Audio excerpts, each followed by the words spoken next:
Assalamualaikum warahmatullahi ta'ala wabarakatuh. A'udzubillahi minasyaitonirrajim. Bismillahirrahmanirrahim. Alhamdulillah rabbil alamin wa bihi nasta'in wassalatu wassalamu ala rasulihil amin Sayyidina Muhammad wa ala alihi wa ashabihi ajma'in. Rabbi shrah li sadri wa yassir li amri wa hlul 'uqdatan min lisani yafqahu qawli. Subhanaka la ilma lana illa ma 'allamtana innaka antal alimul hakim. Rabbi yassir wa la ta'sir fa inna taysira kulla asir alayka yasir. Allahumma tamina bil khair. Allahumma tamina bil khair. Allahumma tamina bil khair birahmatika ya arhamar rahimin. Amma ba'd. Semulikan ashabul fadilah, para asatizah, tuan-tuan guru, tuan-tuan haji maupun hajah, sahabat-sahabat sekalian, barisan urustia daripada bahagian falak dan sumber maklumat Jabatan Mufti Negeri Sembilan, sahabat-sahabat daripada Jabatan Mufti yang lain, juga tuan-tuan dan perempuan yang dirahmati Allah Ta'ala sekalian. Alhamdulillah, pertamanya kita rafakkan kesyukuran pada Allah Subhanahu Ta'ala tentang pada malam ini, pada malam yang ke-29 daripada Zulhijjah 1442 Hijrah, bersamaan dengan 7 Ogos 2021 Masehi. Alhamdulillah, kita dapat bersama-sama dalam siri kuliah kita, tuan-tuan, yang saya pun dah lupa kali yang keberapa pun tak ingat dah, tuan-tuan. Jadi alhamdulillah, tuan-tuan, pada malam ni insya-Allah pertamanya kita memanjatkan kesyukuran pada Allah Subhanahu Taala kerana, tuan-tuan, kalau kita ikutkan malam ni hari yang ke-29, maknanya kalau ikutkan takwim kita ni lagi 2 hari lah insya-Allah kita akan melangkah dalam tahun 1443 Hijrah. Kita akan dapat masuk dalam awal Muharram. Dan alhamdulillah, tuan-tuan, moga-moga Allah Subhanahu Taala memberikan kebaikan, limpah rahmatnya kepada kita dalam tahun yang akan mendatang ini, 1443 Hijrah, dan moga-moga Allah Taala mengampunkan segala apa yang telah kita tersilap, melakukan segala dosa dan sebagainya dalam tahun 1442 Hijrah ini. Dan moga-moga, tuan-tuan, dengan kedatangan tahun yang baru dalam tahun hijrah ini, dia memberikan rahmat kepada kita seperti mana rahmat yang telah dilimpahkan oleh Allah Subhanahu Taala kepada baginda Nabi SAW dan juga umat Islam, terdiri daripada Muhajir dan juga Ansar ketika mana hijrah Nabi SAW daripada Mekah ke Madinah, insya-Allah. Tuan-tuan dan puan-puan sekalian, alhamdulillah, insya-Allah, tuan-tuan, pada malam ni, kalau sekiranya ada masalah dari sudut visual ataupun audio, tuan-tuan boleh komen dekat ruang komen ini. Kalau sekiranya okey, boleh kata okey. Kalau tak, boleh maklumkan sementara sebelum kita lanjutkan perbahasan kita nanti, insya-Allah. Saya rasa okey kot. Tengok dalam ni okey kot. Tengok mic ni pun okey lah, insya-Allah. Baik.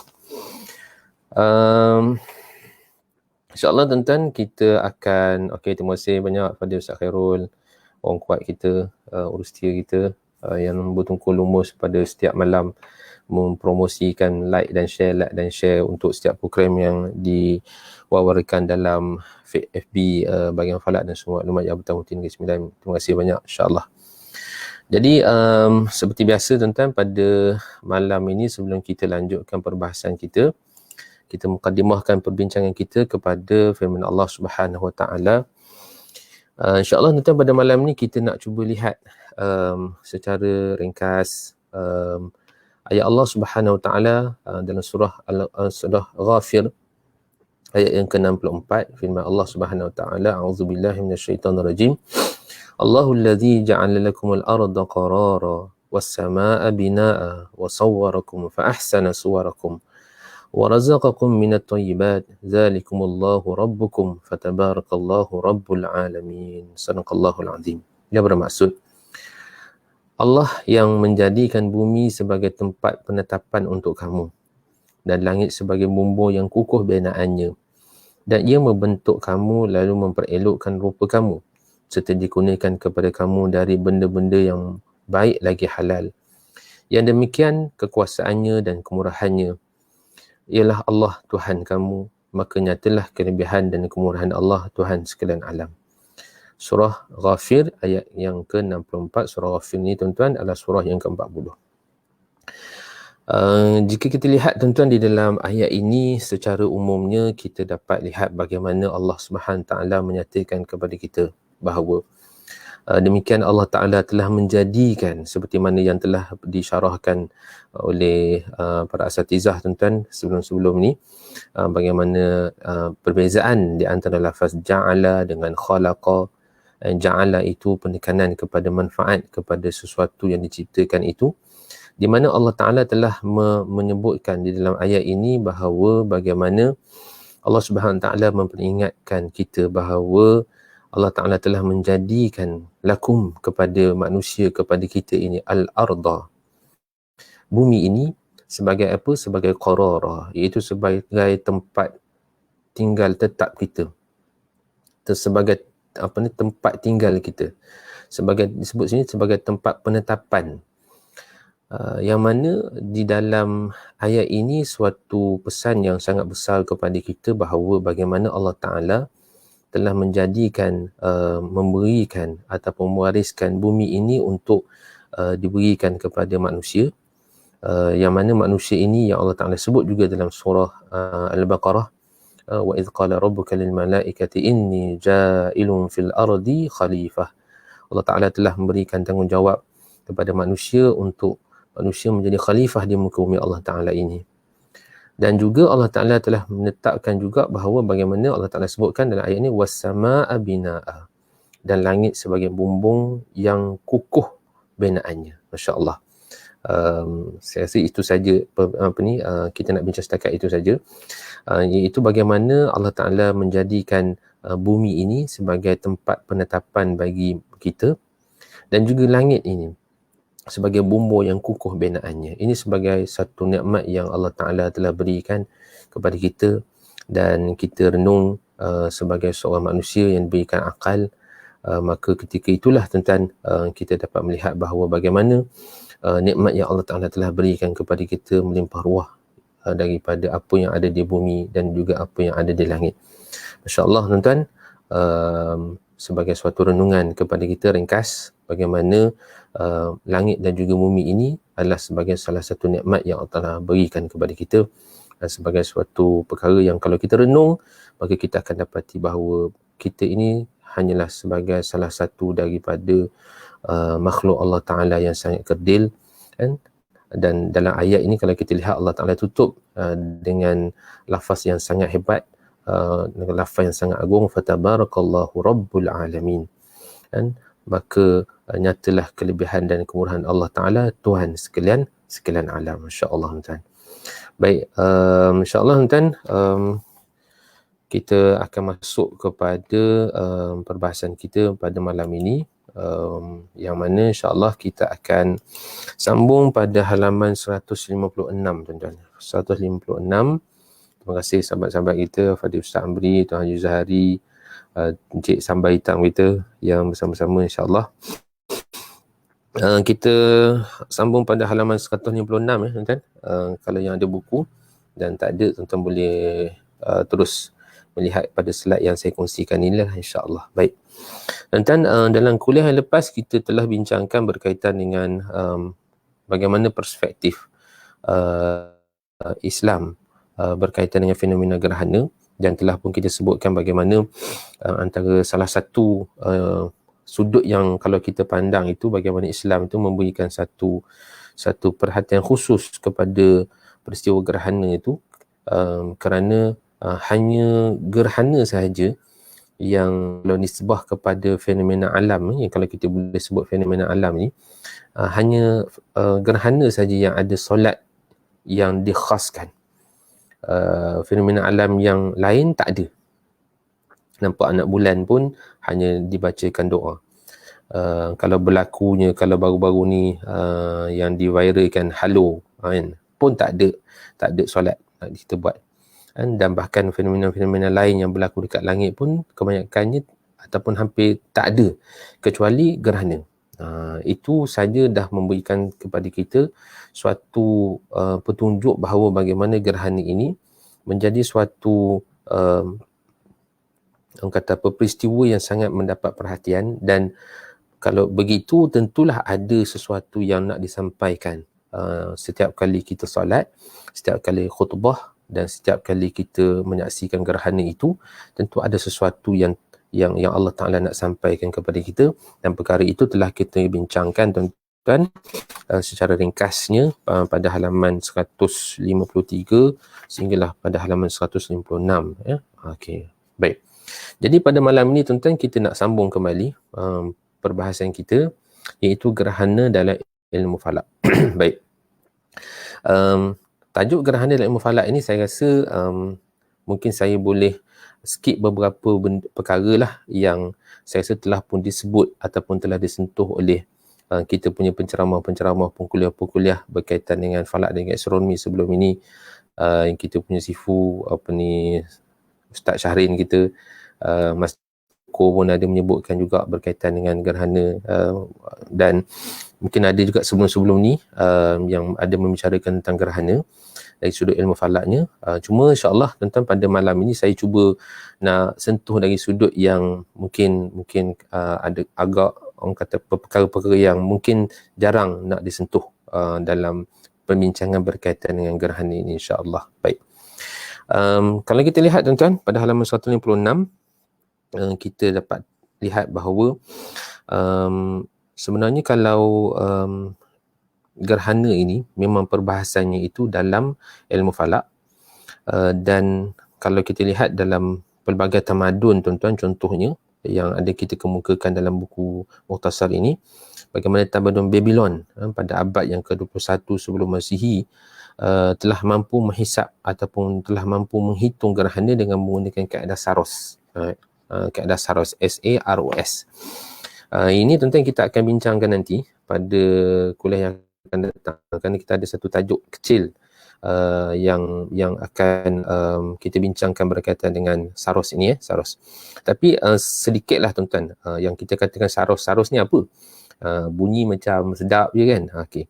Saros ini sebenarnya adalah satu kaedah pengiraan hisab gerhana yang kalau kita dapat classify-kan ataupun kita dapat orang kata apa, bahagikan, maknanya kaedah hitungan Saros ini adalah satu hitungan orang kata apa, kasar untuk kita mengetahui bilakah akan berlaku gerhana. Kalau kaedah yang selalu juga disebut dalam kitab-kitab turas, kaedah urfi, maknanya kaedah yang bersifat kata anggaran, walaupun anggaran dia tepat jugalah, cuma nanti insya-Allah kita akan bincang. Baik.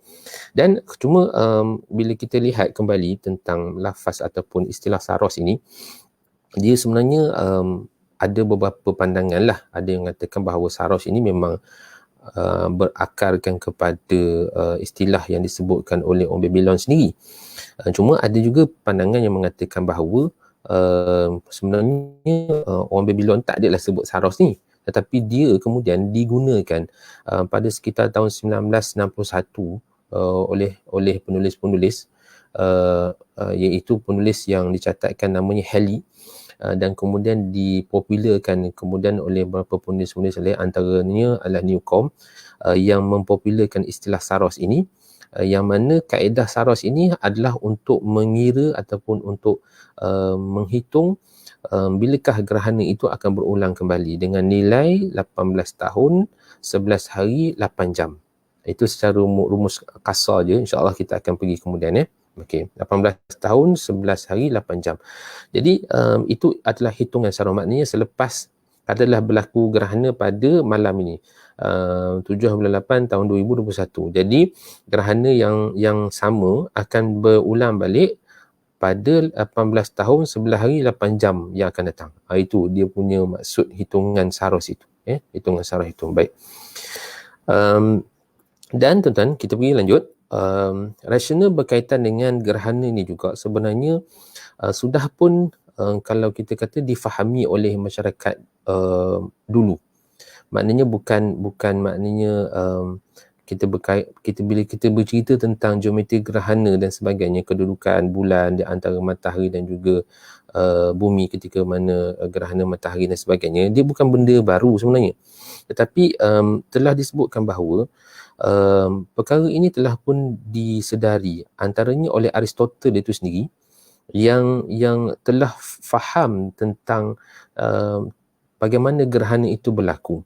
Cuma oleh kerana ketika itu dengan pembuktian yang belum cukup kukuh, dan mereka ini pun terdiri daripada orang-orang yang disebut sebagai minoriti yang nak menceritakan berbanding dengan fahaman gerhana di kalangan masyarakat dengan fahaman-fahaman yang bersifat tahyul dan pelbagailah, seperti mana kita bincangkan sebelum ni, di mana gerhana itu berlaku kerana ada naga, ada raksasa, ada anjing, dan ada dewa-dewa nak makan bulan dan matahari. Itu adalah kepercayaan yang dominan ketika itu. Tetapi walau bagaimanapun ada di kalangan ahli-ahli ilmuwan yang percaya bahawa gerhana ini berlaku bukan disebabkan dewa-dewa itu dan sebagainya, tapi ada rasional di sebaliknya itu. Contohnya tuan-tuan, seperti mana yang kita sebutkan tadi, bahawa Aristotle menjelaskan bahawa bentuk bumi ini bulat dengan melihat bayang bumi yang jatuh ke atas bulan ketika gerhana bulan. Ini satu fakta yang menarik untuk kita sama-sama perhatikan, dan gambarnya pun ada saya kongsikan lah. Ini gambar, bukan gambar Aristotle ni, saya nak tunjukkan sajalah bagaimana ketika mana gerhana bulan, kita akan dapati bahawa bayang yang jatuh ke atas bulan itu, bayang yang jatuh ke atas bulan tu, dia tidak straight, dia tidak orang kata apa, garis lurus, tetapi bulan dia punya kalau kita tengok bayang bayang penumbra tu, kita sebelum penumbra kita akan masuk kemudian, kita akan dapati bahawa dia ada lekuk, dia tak straight. Maknanya itu menunjukkan bahawa ketika mana yang kita faham bila berlaku gerhana bulan, bayang bumi jatuh ke atas bulan. Jadi di sini menunjukkan bahawa bayang bumi itu berbentuk bulat dengan melihat kesan bayang itu di atas permukaan bulan ketika mana bulan sedang gerhana. Sedang gerhana. Jadi ini telah disebutkan oleh Aristotle, tuan-tuan, pada zaman beliau, bukannya zaman-zaman kemudian ini. Okey.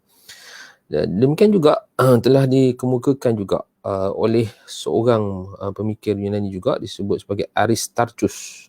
Aristarchus ke Aristarchus ni, tak apalah. Membandingkan saiz bayang bumi yang jatuh ke atas bulan ketika gerhana bagi mendapatkan saiz sebenar bulan, dan pengiraan dibuat ternyata bulan hanyalah 1/3 dari saiz bumi. InsyaAllah, kan? Jadi dengan membandingkan bayang bumi yang jatuh ke atas bulan, maka seorang ilmuwan, seorang ahli astronomi, seorang ahli falak, Aristarchus, telah dapat menganggarkan bahawa bagaimana saiz bulan ini berbanding dengan saiz bumi, dengan jarak dan sebagainya, dengan ada pengiraan-pengiraan dan sebagainya, maka dia telah dapat menganggarkan bahawa saiz bulan itu hanyalah 1/3 daripada saiz bumi. Dan ini perkara yang telah ada pada sejarah, tercatat dalam sejarah bagaimana pemikiran-pemikiran ini telah telah dizahirkan dalam bentuk-bentuk penulisan dan sebagainya. Okey, baik. Okey, baik. Dan bila kita sebut tentang gerhana ini dipengaruhi oleh 3 objek utama, iaitu matahari, bumi dan juga bulan. Tuan-tuan, seperti mana tuan-tuan yang saya tengok yang mengikuti program kita pada malam ni.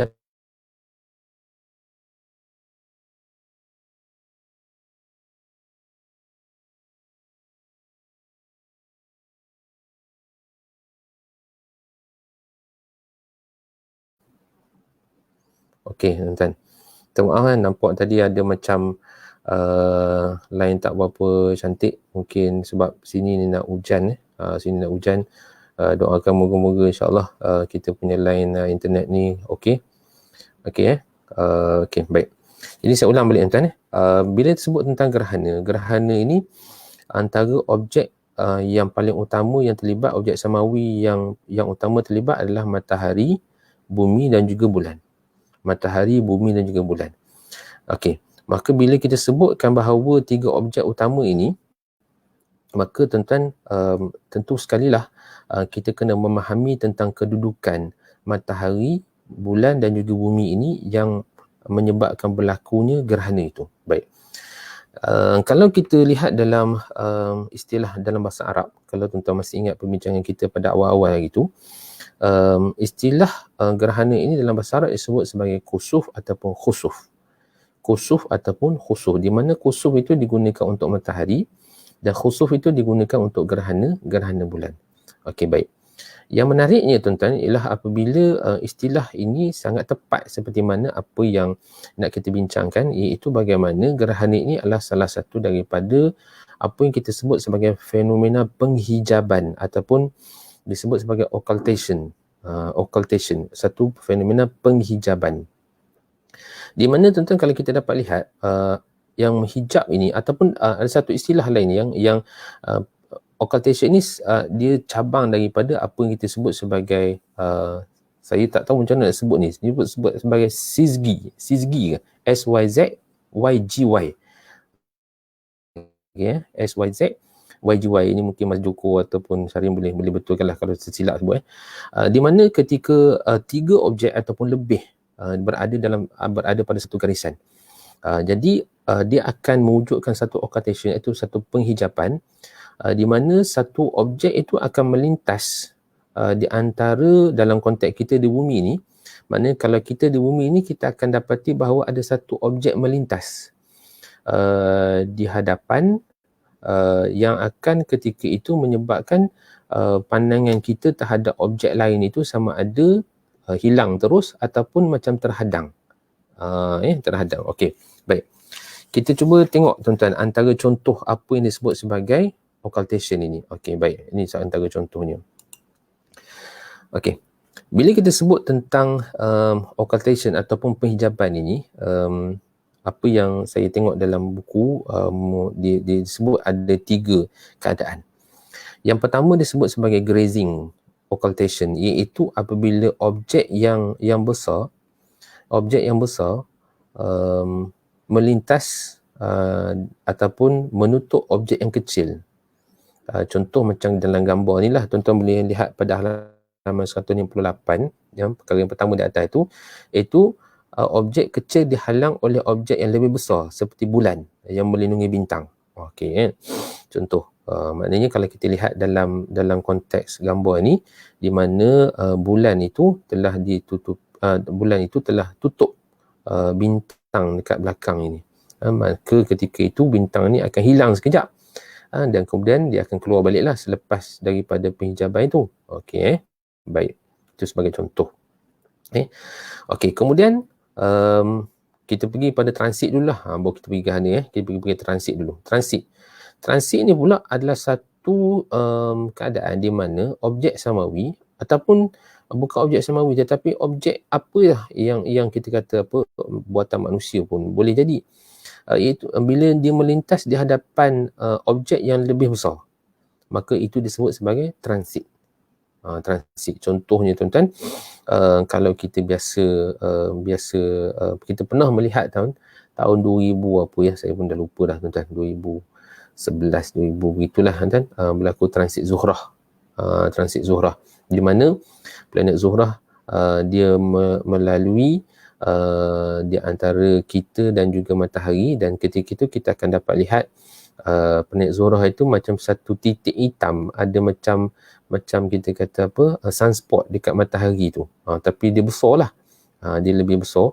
Kita tengok tu, dan kalau tengok dengan filter tu, tak gunakan teleskop pun boleh nampak. Tengok waktu tu lah. Okey. Jadi ini berlaku pada planet yang sebelah dalam ataupun disebut sebagai inner planet. Macam kita matahari, Utarid, Zuhrah, bumi kan. Jadi bila kita di sebelah luar ni, kita akan nampak Utarid dan juga planet Zuhrah ni yang kadang-kadang akan melintas di hadapan matahari, pasal kita ni duduk planet di sebelah luar. Dan kalau dalam sudut kita di bumi ni, kita tak boleh tengok transit Mushtari, pasal Mushtari tu kita di sebelah dalam Mushtari. Okey, boleh faham lah kot tuan-tuan. Okey, tak apa, kita nak cerita bukan nak cerita pasal transit tu, tak apa, itu kita serah kepada spesialis kita yang lain lah untuk bincangkan. Tapi nak sebutkan bahawa ini sebahagian daripada apa yang disebut sebagai occultation.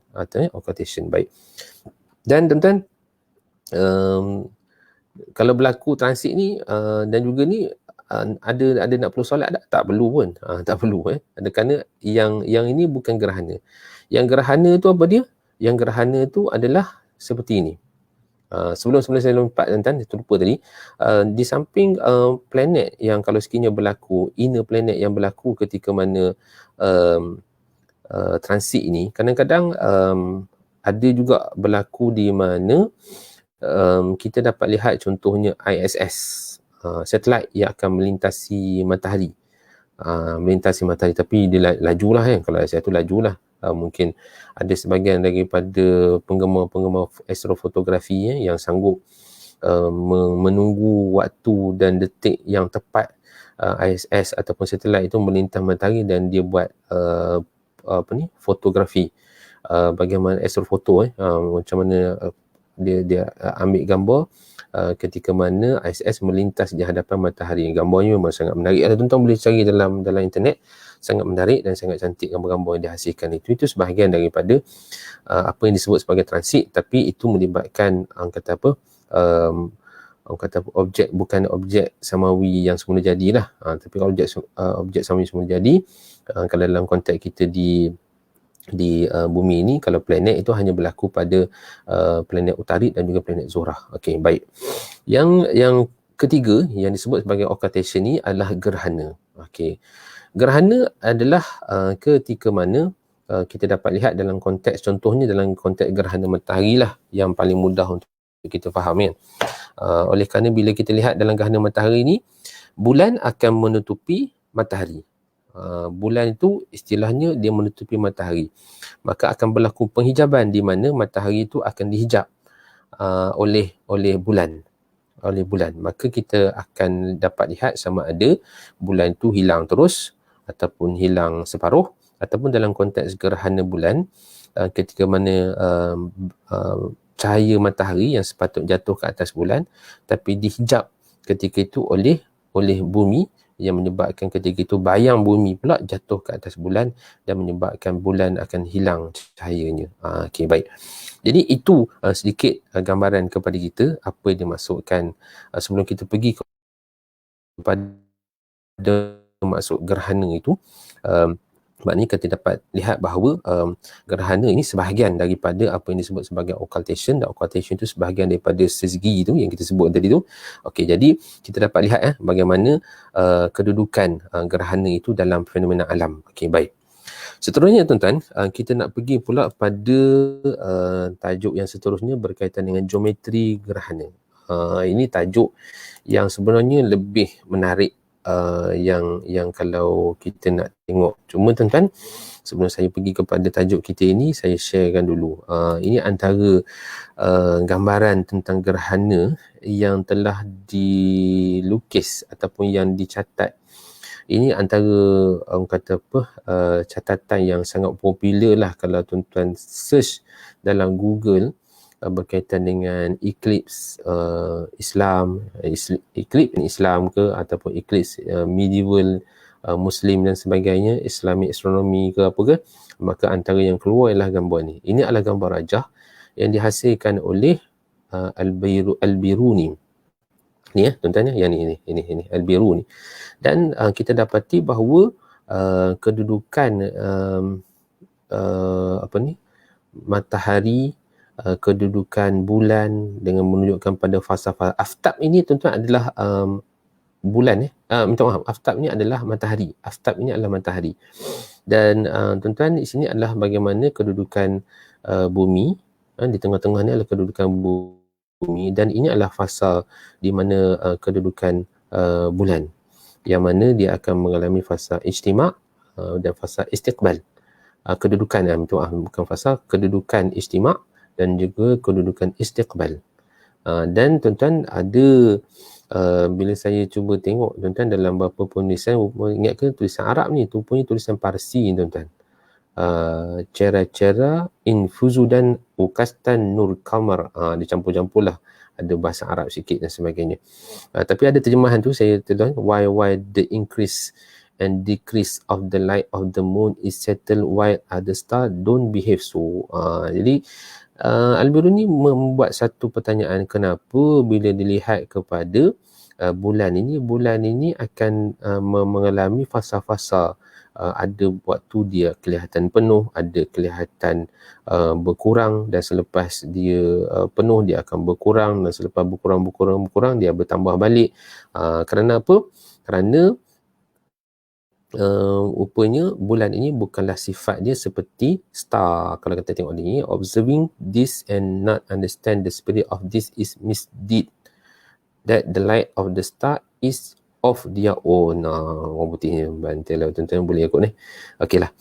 Maknanya kalau tengok ni, maknanya bintang itu ada cahaya di sini, sementara bulan ini tak ada cahaya. Jadi bulan ni hanya meminjam cahaya daripada matahari aftab ini. Jadi sebab itulah dia memantulkan, berpandukan kepada kedudukannya berbanding dengan matahari dan juga bumi. Maka sebab itulah kita dapati bahawa kedudukan bulan ini dia berbeza-beza bentuknya, cahayanya. Ada kala dia penuh, ada kala dia kurang, ada kala dia hilang terus. Dihilangkan terus bila fasa istimewa. Okey, baik, itu satu. Dan di bawah ni tuan-tuan, ni satu penemuan yang ditemui pada akhir-akhir inilah. Okey. Kalau tuan-tuan dapati dalam beberapa penulisan-penulisan ataupun pada lukisan-lukisan, kita kata lukisan, sebenarnya ini mungkin tulisan kot. Lukisan pada masyarakat purba, mereka ada satu gambar yang hampir sama dalam banyak tamadun. Dan mereka membuat kajian lah, sebenarnya gambar ni macam apa. Pasal dia kata gambar ni macam gambar bulan sabit itu. Macam bulan sabit, ada bulatan dan ada satu bulatan yang menindih bulatan yang di belakang tu. Macam bulan sabit macam ni kan. Bulan sabit ni. Pada mulanya mereka menyangka bahawa itu adalah hanya satu orang kata apa, bentuk ukiran saja. Tetapi bila mereka mengkaji, ahli-ahli dipanggil apa dalam bidang etnoastronomi ataupun arkeoastronomi yang buat kajian tentang hal ini, mereka mendapati bahawa sebenarnya ini menunjukkan sebenarnya satu rakaman tentang peristiwa gerhana yang berlaku pada zaman itu. Masya Allah, rupanya gerhana ini sentiasa dirakam, sentiasa dicatat dalam sejarah, kerana ia adalah satu peristiwa yang sangat besar. Baik, tuan. Okey. Jadi nak tunjukkan tuan-tuan, ini antara salah satu daripada gambaran tentang geometri bagaimana gerhana berlaku. Seperti yang moden kita yang ni lah. Tapi ini tuan-tuan, bagaimana Al-Biruni telah mengemukakan bagaimana gerhana itu berlaku dengan melukiskan ataupun dengan melakarkan kedudukan matahari aftab dan juga bumi di tengah-tengah ini, dan juga kita dapati bahawa bagaimana bulan yang mengelilingi bumi ini. Okey, baik. Okey.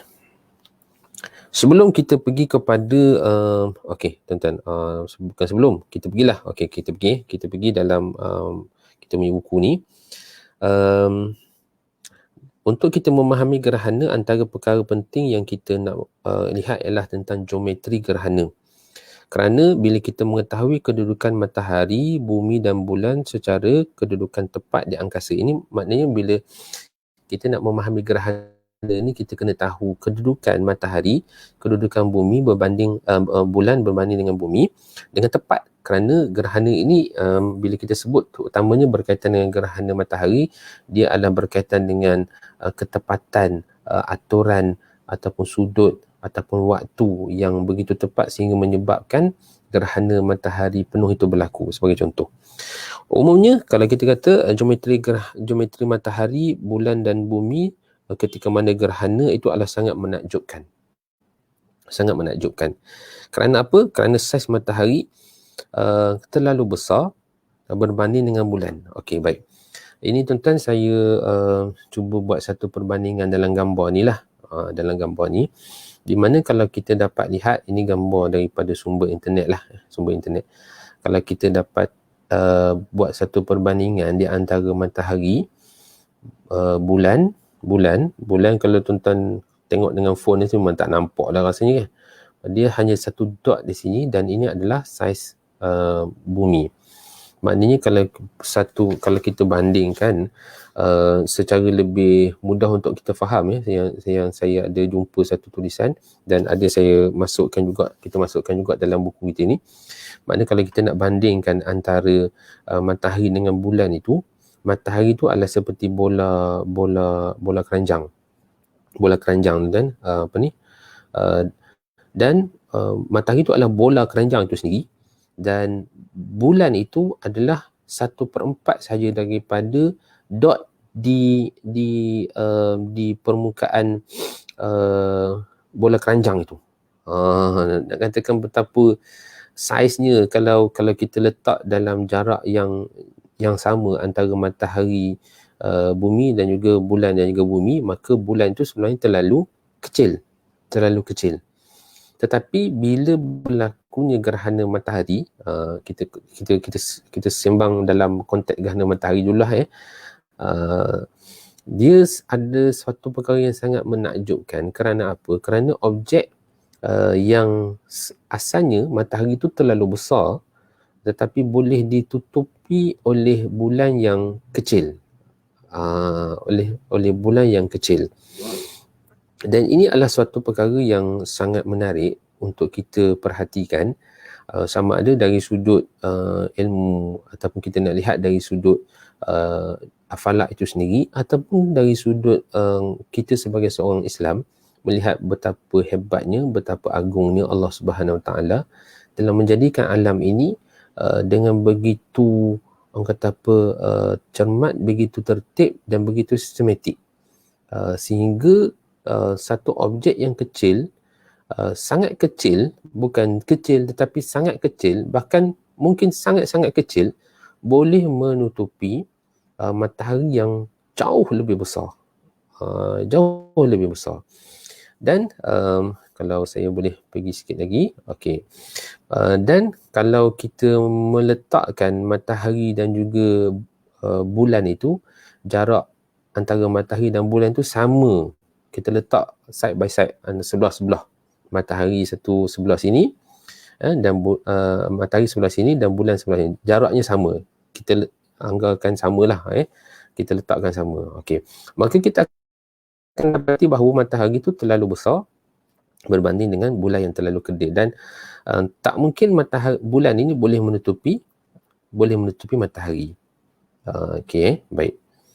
Cuma oleh kerana suatu aturan yang kita hanya perasan apakah antara perkara itu, iaitu ketika mana gerhana matahari, kita akan dapati bagaimana bulan itu boleh menutup matahari itu keseluruhannya kerana ada persamaan ataupun ada perkara yang melibatkan saiz yang kalau kita rujuk kepada diameter matahari 1.4 juta, diameter bulan 3,474 kilometer, dia punya diameter. Maknanya kalau kita tengok pada diameter ni memang jauh lah, terlalu kecil sebenarnya bulan itu berbanding dengan matahari kan. Tetapi dibalance balik bila matahari itu berada jauh 152 juta berbanding dengan bulan yang dalam lingkungan itu, kalau kita ikutkan purata tu dalam 380,000 kilometer lah. Tapi saya letakkan nilai 378 ni. Kerana apa? Kerana kalau kita lihat tuan-tuan, di sinilah yang berlaku. Kalau ikutkan saiznya beginilah, tetapi oleh kerana perbezaan gandaan yang saya ingat Prof Datuk Dr. Zamri pun ada sebut, dan banyak lagi lah kita punya Dr. Wu, ahli-ahli falak kita selalu menyebutkan tentang hal ini. Saya cuma ulang balik dalam bentuk yang mungkin presentation yang mungkin sedikit berbeza ataupun mungkin samalah kot ni. Okey. Bagaimana kalau kita dapat lihat bahawa kalau kita bahagikan antara diameter matahari dan juga diameter bulan, maka kita akan dapat nilai 402. Dan kalau kita bahagikan pula jarak matahari dengan bumi dengan jarak bulan dengan bumi, kita bahagikan, maka kita pun dapat nilai 402. Jadi tuan-tuan, oleh kerana nilai ini yang dia balance, dia seimbang, menyebabkan ketika itu matahari yang jauh lebih besar itu dia akan nampak sama besar dengan bulan, kerana bulan ini lebih dekat berbanding dengan matahari. Dan jarak matahari dengan jarak bulan ini, kalau kita bandingkan dengan saiz ataupun diameter ini, dalam lingkungan macam kita sebut tadi, dalam lingkungan 400 kali ganda. Macam ada kita sebutkan dalam buku ini, maknanya lebih kurang dalam 400 kali ganda lah.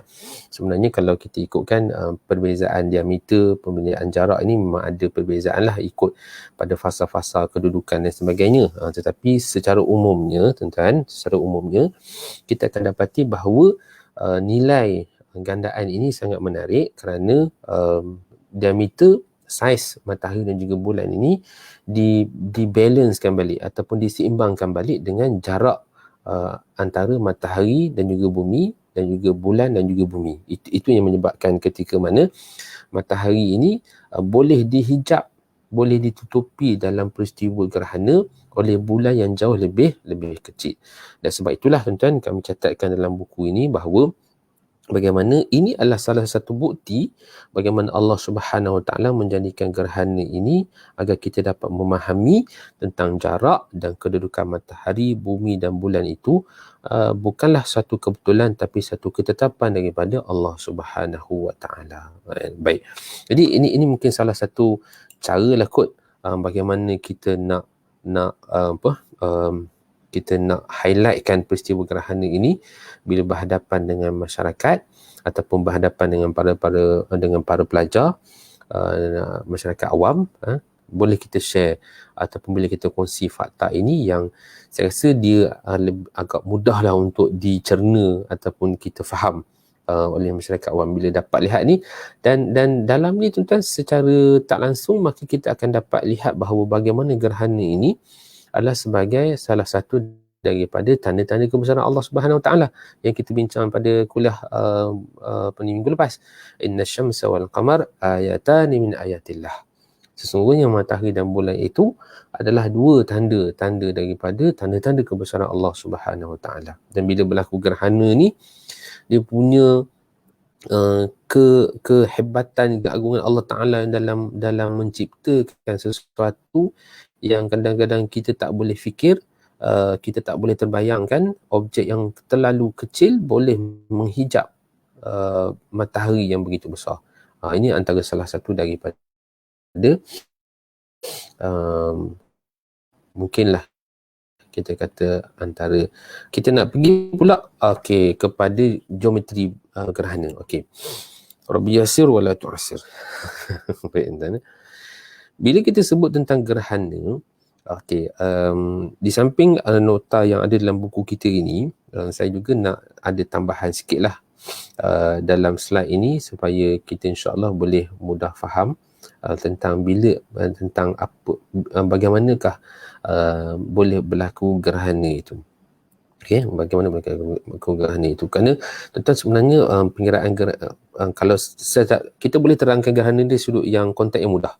Kita boleh terangkan dalam konteks yang mudah, tetapi juga dalam bentuk yang lebih kompleks pun boleh sebenarnya. Sebab itu gerhana ialah satu fenomena yang sangat menarik tuan-tuan, sangat menarik. Dan memang kalau saya sendirilah memang sangat, kata kalau istilahnya apa, kalau boleh kata obses jugalah dengan buku ataupun dengan peristiwa gerhana ini, kerana bila kita mengkaji, masya-Allah tuan-tuan, rupanya ada banyak lagi benda-benda yang mungkin kita tak boleh faham tentang gerhana ini. Okey, baik, tak apalah, insya-Allah. Kalau kita sebutkan bahawa gerhana ini, kami cuba letakkan ada 3 perkara di sini. Okey. Yang pertama, di samping dalam buku kita ni, tuan-tuan boleh lihat pada halaman 159. 159.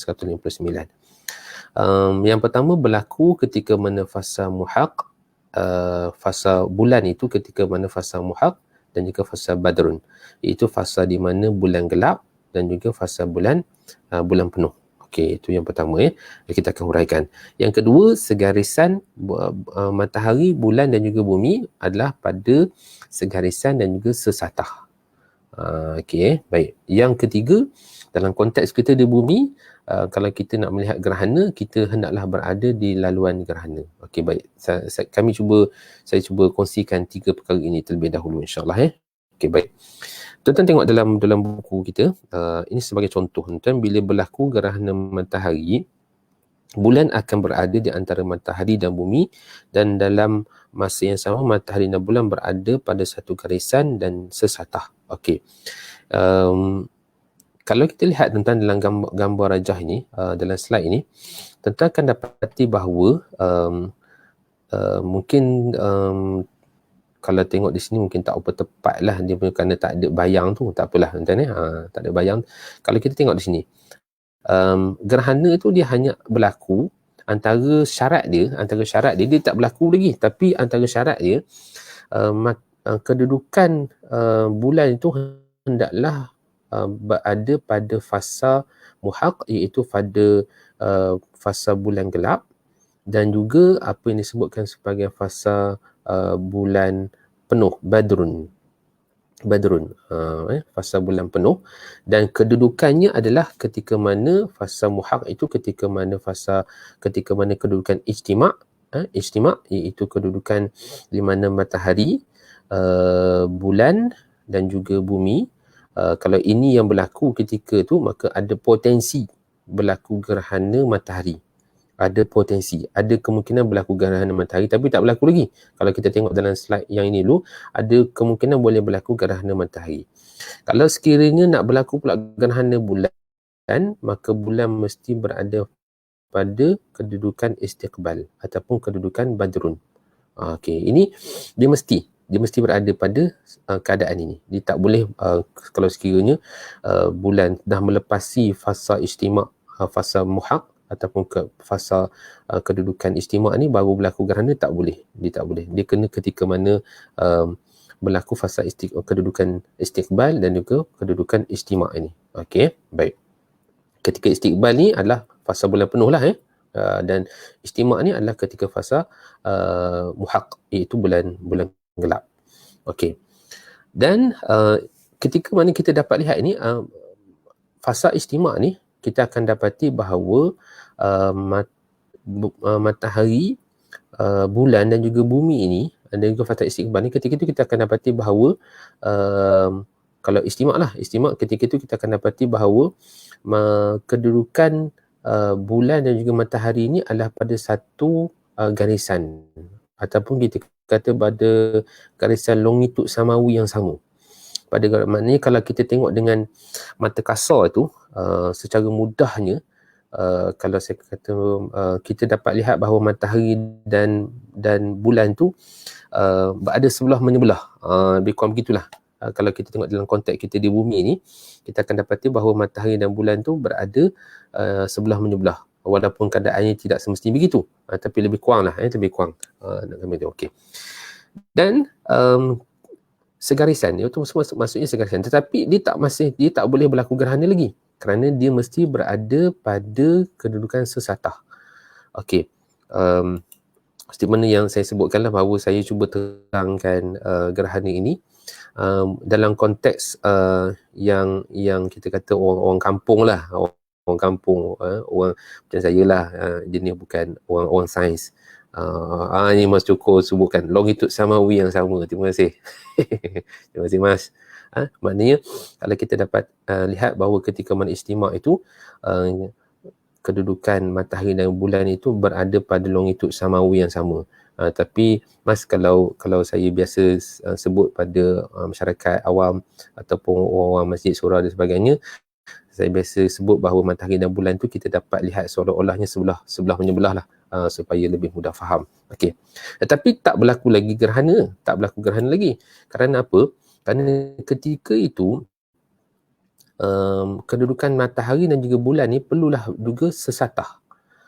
Istilahnya maknanya kalau kita dapat lihat, bukan sahaja dia sebelah menyebelah, Tetapi ketika mana sesatah ini, kedua-dua objek samawi ini bertindih. Dia bertindih. Maka ketika itulah akan berlakunya gerhana matahari. Gerhana matahari. Ataupun kalau saya tak bincang tentang dalam buku ni, tetapi hanya saya sebut saja, iaitu kita dapat lihat bahawa kedudukan matahari dan juga kedudukan matahari pada ekliptik itu, dia akan bersilang pada titik not, di mana kedudukan satah bulan itu yang dipanggil sebagai titik not. Itu persilangan di antara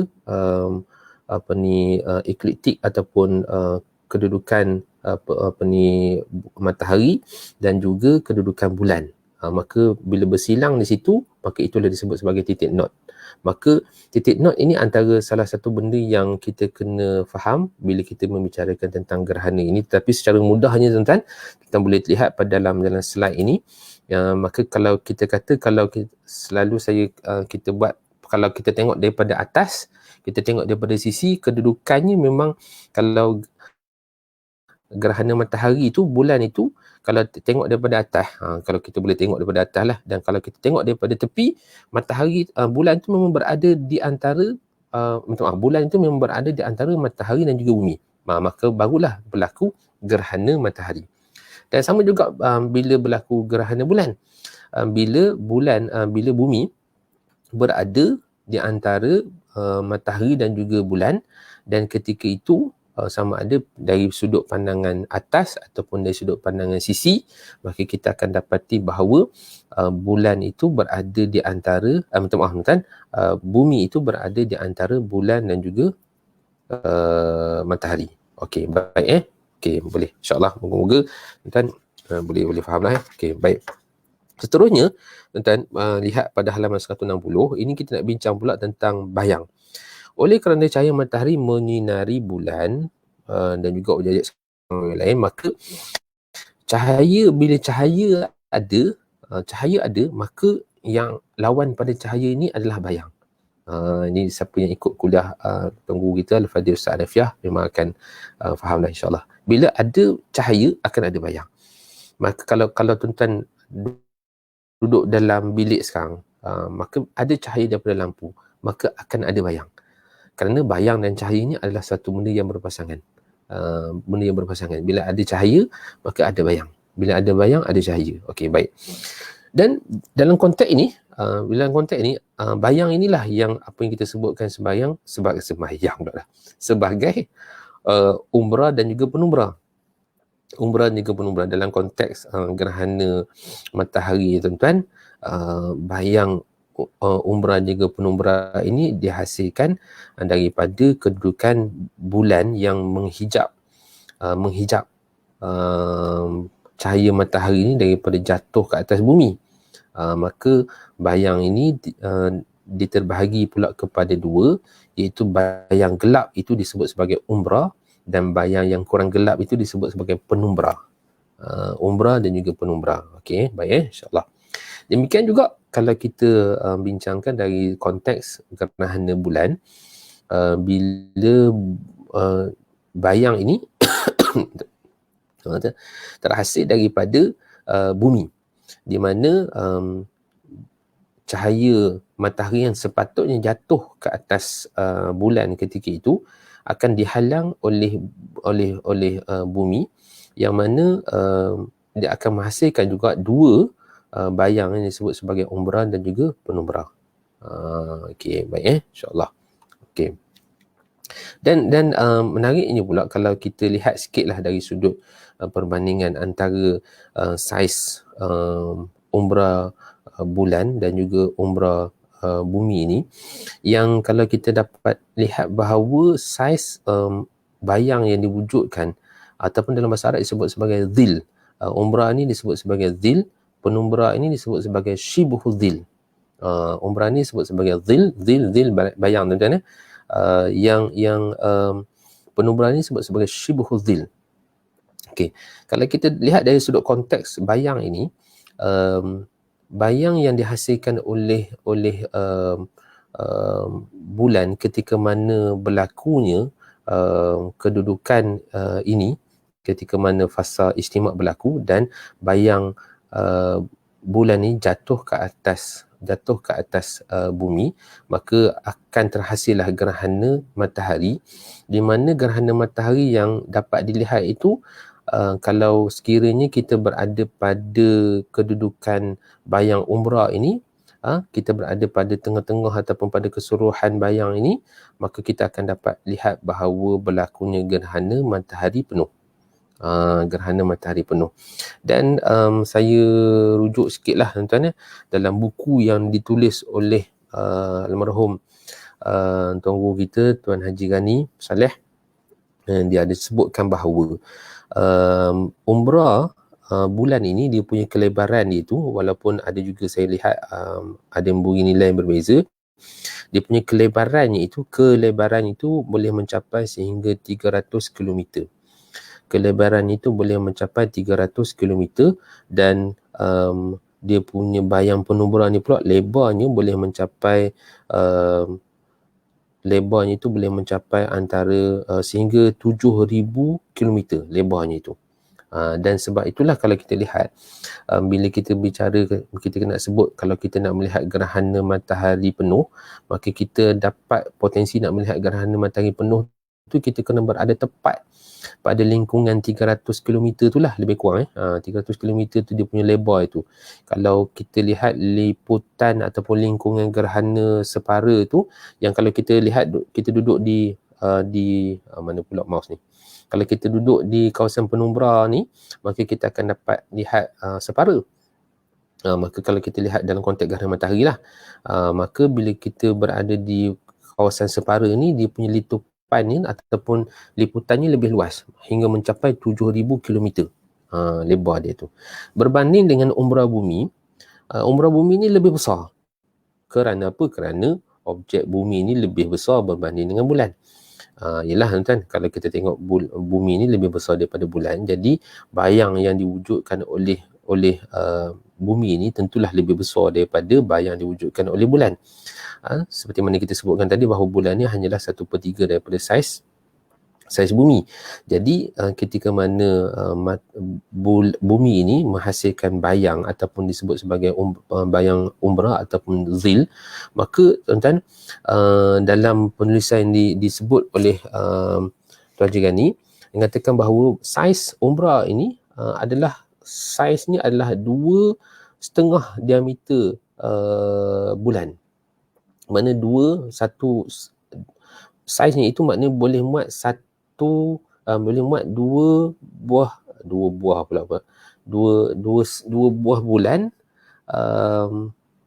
buah bulan setengah, istilahnya boleh sebut gitu maknanya bulan boleh masuk ada dua biji setengah lah, kita kata macam itulah.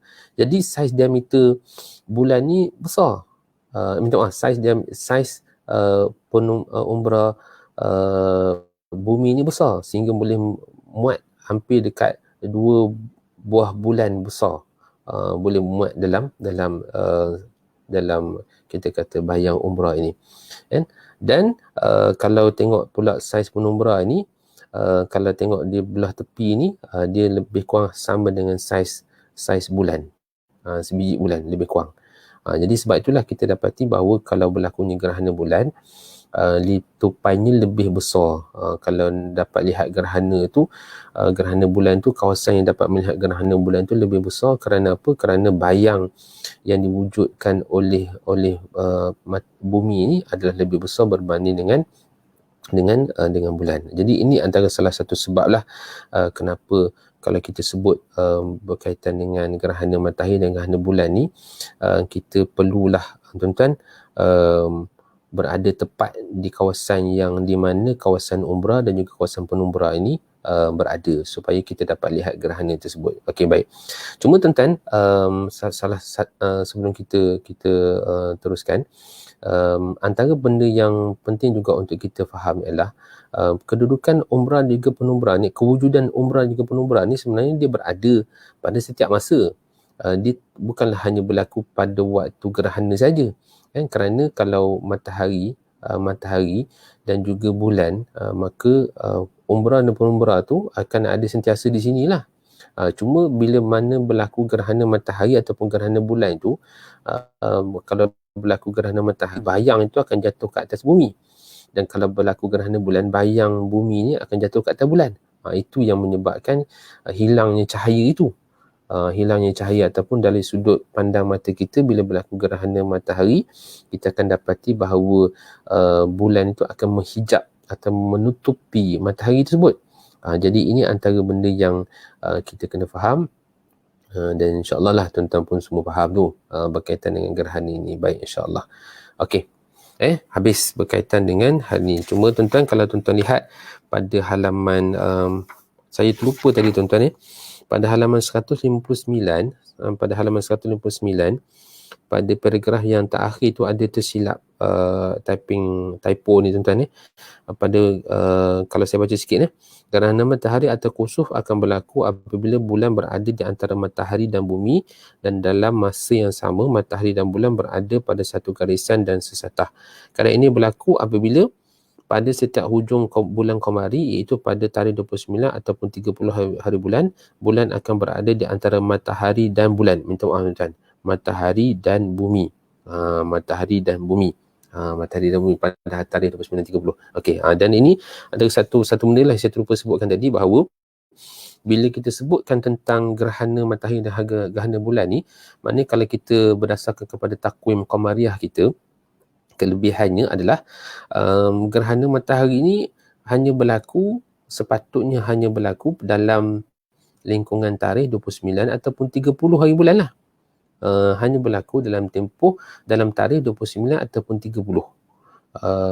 Dan itu gerhana matahari. Kalau sekiranya gerhana bulan, sepatutnya berlaku pada tarikh 15 hari bulan. Dia tak boleh jadi gerhana bulan ni jadi contohnya pada 17 hari bulan dalam takwim hijrah, ataupun jadi pada 20 hari bulan dalam takwim hijrah, ataupun lagi kelang kabut jadi pada 7 hari bulan dalam takwim hijrah berlaku gerhana bulan. Tak boleh. Kerana ketika mana fasa gerhana bulan tu mesti berada pada fasa istiqbal, iaitu pada hari yang ke-15. Sama juga ketika mana gerhana matahari, bulan itu mesti berada pada fasa bulan gelap, di mana fasa bulan gelap ni kalau ikut tarikh yang ada dalam takwim hijrah, sama ada dia merujuk pada 29 ataupun 30 hari bulan. Dia boleh jadi begitu. Jadi itu antara kelebihan lah daripada takwim kita. Kena dalam takwim kita itu menunjukkan bahawa kita dapati bahawa dengan menggunakan takwim Qamariah ini, antara keunikannya adalah kita dapat mengenal pasti ataupun membuat prediction ataupun anggaran berlaku gerhana tersebut berdasarkan kepada tarikh yang ditunjukkan dalam takwim hijrah itu. Okey, baik Okey. Lemak tuan. Kita patutnya nak masuk tentang gerhana matahari ni, tapi oleh kerana masa kita pun dah habis tuan-tuan, jadi kita postpone je lah yang gerhana matahari ni kita bincang pada kuliah yang akan datang, insyaAllah. Baik, saya cuba lihat sikit sahabat-sahabat kita kok ada beberapa penjelasan ataupun ada beberapa tambahan. Okey, terima kasih tadi Mas Joko telah sebutkan apa yang tadi sebut sebagai longitude samawi yang sama. Terima kasih Mas. Yang disebut longitude samawi yang sama. Jadi itu bila berlakunya apa yang disebut sebagai ijtima'. Ijtima'. Dan tambah sikit, Mas Joko kata apa ni? Bukti nyata bumi berbentuk sfera. Jadi seperti mana kita sebutkan tadilah, daripada cerapan gerhana bulan itu menunjukkan bahawa bayang bumi yang jatuh ke atas bulan itu bentuknya adalah bulat. Maka itu telah menunjukkan bahawa bentuk bumi ini adalah bulat. Dan perkara itu bukanlah disebut baru dalam 100 ataupun 200 tahun ni, tapi telah disebutkan dalam catatan yang disebutkan oleh Aristotle itu sendiri. Baik tuan-tuan, insyaAllah nanti kita akan sambung perbincangan kita dalam perbahasan berkaitan dengan gerhana matahari, dan insyaAllah lah tuan-tuan, saya ingat dalam 2 ataupun 3 kuliah lagi insyaAllah tamatlah perbincangan kita dalam buku kita ini untuk kita tamatkan. Jadi terima kasih banyak pada tuan-tuan yang mendengar kuliah ataupun perbincangan kita ini daripada awal secara live ataupun yang akan mengikuti secara rakaman nanti. Moga-moga tuan-tuan perbincangan ini akan memberikan manfaat kepada kita, tambahkan ilmu kita, tambahkan keimanan kita, tambahkan ketakwaan kita kepada Allah Subhanahu Wa Taala, dan moga-moga insya-Allah tuan-tuan kuliah kita ini dapat diteruskan pada masa-masa yang akan datang, walaupun mungkin bukan saya lagi lah yang akan memberikan, insya-Allah akan lebih disambung oleh sahabat-sahabat kita, tok guru kita, ilmu-ilmu manfaat kita lain, insya-Allah. Terima kasih banyak kepada tuan-tuan yang mengikuti program kita. Aku lihat kali hadza, wastaghfirullahalazim. Assalamualaikum warahmatullahi taala wabarakatuh.